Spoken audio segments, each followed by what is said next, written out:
ये बात बहुत पहले समय की है।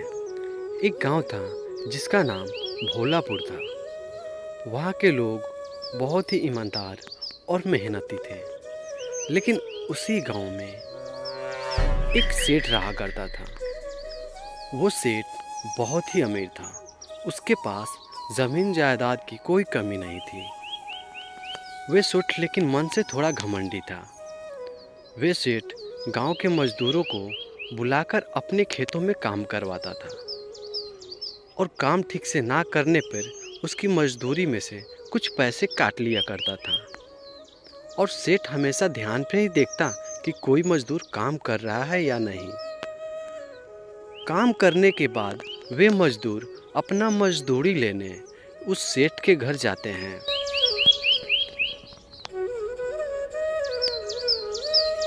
जब सेठ के घर पहुंचते हैं तो सेठ बोलता है, अरे तुम लोगों को कोई काम धंधा नहीं है? जाओ, ये सुबह में क्यों आए हो? सुबह में कोई पैसा देने का टाइम होता है क्या? जाओ जाओ, कल शाम को आना। ऐसे करके उसे भगा दिया करते थे। फिर अगले दिन वे दोनों किसान सेठ जी के द्वार पहुंचते और बोलते, सेठ जी पैसा दीजिए सेठ जी। इधर सेठ घर में पैसा अपना गिन रहा होता है, अपना हिसाब किताब कर रहा होता है। तभी सोचता है ये फिर आ गया। फिर बाहर जाके बोलता है, अरे तुम लोगों को कितना समझाऊं, बोला है कि समय से आया करो, ना सुबह में ना शाम में। माँ खराब हो जाएगा। मैं माँ अम्मा बहन पे आ जाऊंगा। मैं इनकी अम्मा बहन पे आ जाऊंगा मैं। और वापस अपने घर के तरफ चल देते हैं। वे दोनों गरीब किसान बहुत ही परेशान हो चुके थे। उन लोगों के पास कोई दूसरा उपाय भी नहीं था। वे जैसा कहते वो ऐसा ही करते। एक दिन सेठ जी अपने घर में फिर से हिसाब किताब घर में बैठकर कर रहे थे।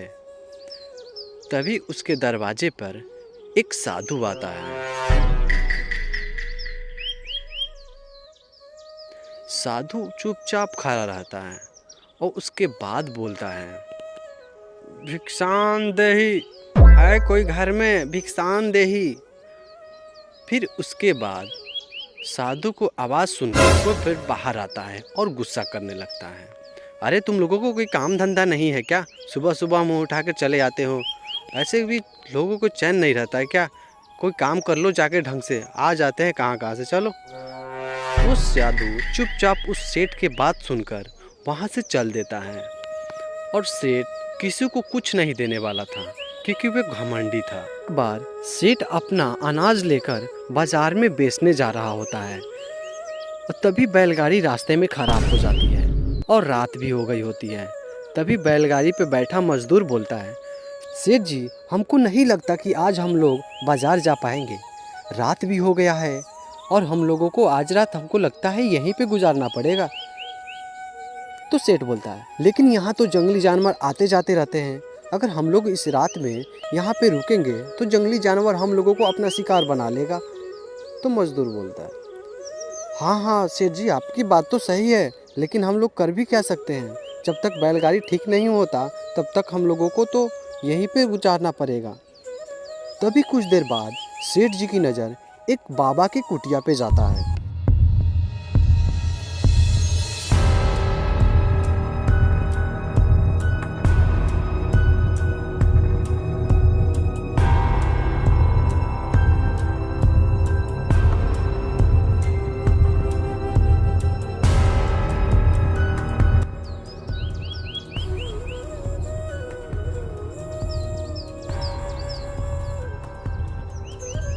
बैलगाड़ी वाला मजदूर अपनी सभी बात साधु को बताता है और उस कुटिया में एक रात ठहरने को बोलता है। तब साधु उस सेठ को देखते ही पहचान लेता है और बोलता है, बेटा तुम हमारे कुटिया में रुक सकते हो, तुम जितना दिन चाहो उतना दिन रुक सकते हो, लेकिन यह घमंडी सेठ के लिए मेरे कुटिया में तो क्या दुनिया में कहीं भी रहने के लिए जगह नहीं है। ऐसे बेईमान व्यक्ति के लिए मेरे कुटिया में कोई जगह नहीं है। अब सेठ जी घबरा जाते हैं और बोलते हैं, ऐसा मत बोलिए साधु जी, मुझे माफ़ कर दीजिए। मैं पैसों के घमंड में आकर अपना इंसानियत भूल गया था। मुझे माफ़ कर दीजिए साधु बाबा। अब साधु जी बोलते हैं, मैं माफ़ तो कर दूंगा, लेकिन तुम कसम खाओ कि आज के बाद किसी गरीब का पैसा नहीं खाओगे और सभी लोगों से इज्जत से बात करोगे। तो सेठ बोलता है, मैं कसम खाता हूँ बाबा, आज के बाद मुझसे कोई गलती नहीं होगा। अब बाबा अपने कुटिया में उन दोनों को रहने देता है।